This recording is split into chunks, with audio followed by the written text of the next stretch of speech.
Hey there friends, Nibs again. I'm out here in the garage tonight doing a little bit of tinkering, a little bit of goofing around too, and seems like I'm starting to get a little bit of a reputation around my area here, even outside my area. But so the guy that I got the two guns from yesterday, which actually this is one of them right here. This is the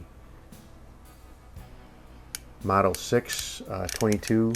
It doesn't have any pellets in it right now, but I did get that one totally fixed up and running, ready to go. Shoots pretty good. I do need to get a new CO2 cover for it, that cracked, but other than that, that one's ready to go. I had it out and I was kind of playing with my Han 45 BB gun too, which is basically the exact same thing. So the guy that I got that one and that 760 from that I did the video on last night, he told another mutual friend of ours that, hey, Nibs knows how to fix BB guns and air guns.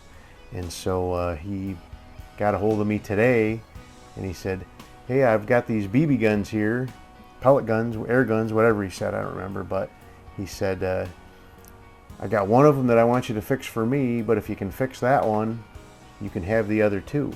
So the one that he asked for me to take a look at for him is this Daisy Powerline Model 1200.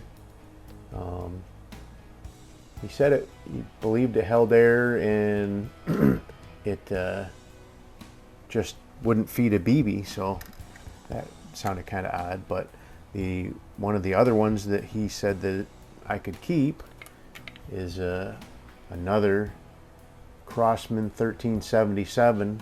Now this one I do believe will need a rebuild kit.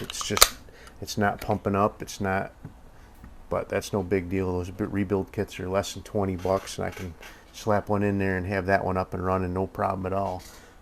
But you're not going to believe this. This is the other one that he said that I could keep as long as I fix that one, that Daisy. This is a Plymouth, Michigan Daisy Model 25. The early ones, not the earliest ones, but the early ones with the scroll work on the receiver. So this gun was actually made between 1936 and 1952, because I already have one of these. I have one, the exact same one, and this one's actually in a little bit better shape than the one that I have. Mine is not in terrible shape, but the patina, the bluings wore off the receiver a lot more than this one. But so let me go down. I already told you that this Crosman, I'm just going to order a kit for it and put it in there. It's not pumping up, so that's no big deal. I'll get that on order. But so this Daisy, I tore this one apart, and what I found was, so there's an aluminum valve inside of there. The valve, the CO2 goes up into it from the handle, and then there's an aluminum body, and there's a little steel sleeve on the front of it that actually is where the BBs travel from this port in the back across the top and then drop down when you cock it. There's a little cocking knob down here underneath the foregrip.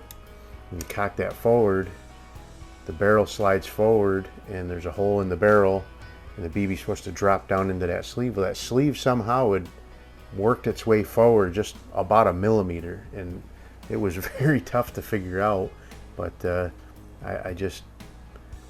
I was able to get it to move back, and now it's feeding BBs just fine. Still holding there. Got a fresh new CO2 in here. We're going to play with that in a minute.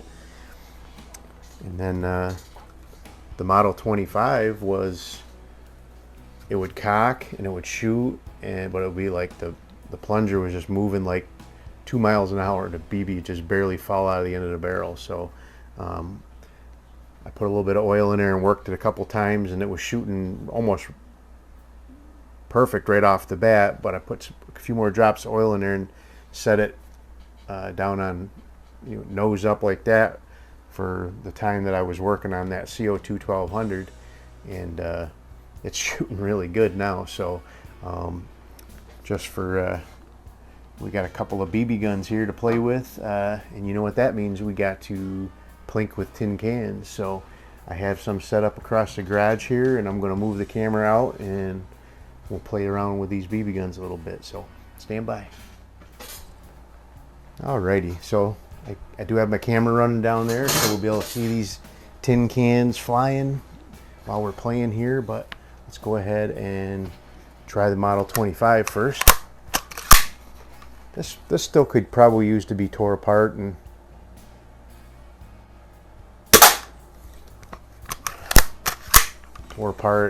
maybe a new seal put in it eventually, but it's working. So let me do one more.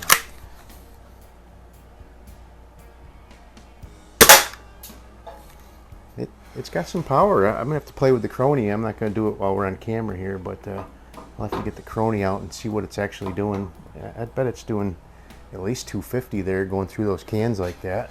But so now the CO2 200 or 1200, this thing's got some power. This for a BB gun, and it really is.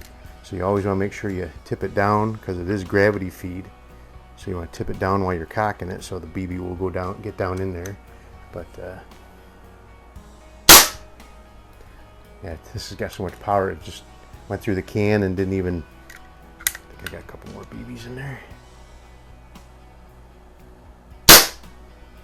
It's going right through the can and not even moving it hardly.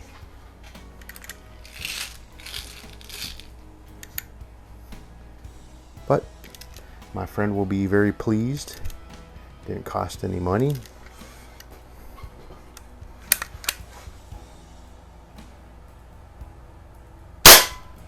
Yeah, it's going right through those cans and not even knocking them over. So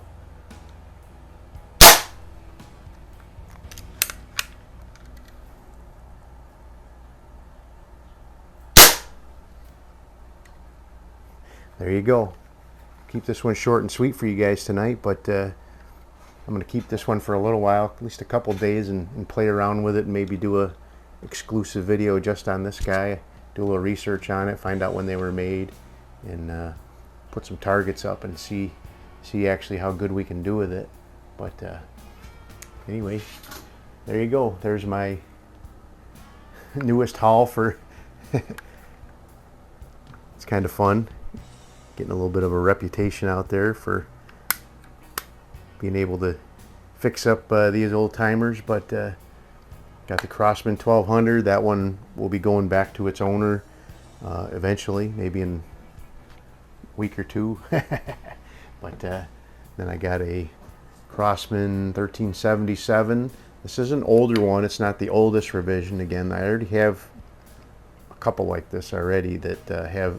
These are the older style, but with the plastic receiver. So the earliest ones look like this, but it had a steel receiver, which you can buy and upgrade these ones. But in the early 90s, they started using a plastic receiver, but this one still has the little spoon, I think they called it, spoon cover, instead of the newest ones have a little bolt. But so that's pretty cool. There's a 1377, but I think the coup de grace of the whole deal is this fantastic old Daisy Model 25. Just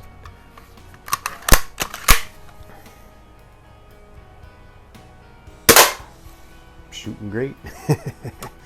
But I wish there was a better way to really date these a little bit closer. But like I said, I have the exact same one just like this already, and they really no way they were made in Plymouth, Michigan, and they were pretty much identical with the scroll work and everything from 1936 up till 1952. So, but still, that's pretty cool. The older ones didn't have the scroll work on them, and then they would only have 5. This one has 6 rings on the foregrip. The oldest ones would have 5 rings on the foregrip, and then in 1958 they actually moved over to Rogers, Arkansas. So and also they stopped doing, they went to a different style of scroll work for a little while, but this particular style again was 36 to 52. But anyway, hope you liked the video. If you did, like, share, and subscribe. Make sure you hit that notification bell. You'll be notified when I do post up new videos. Till next time, have a great day.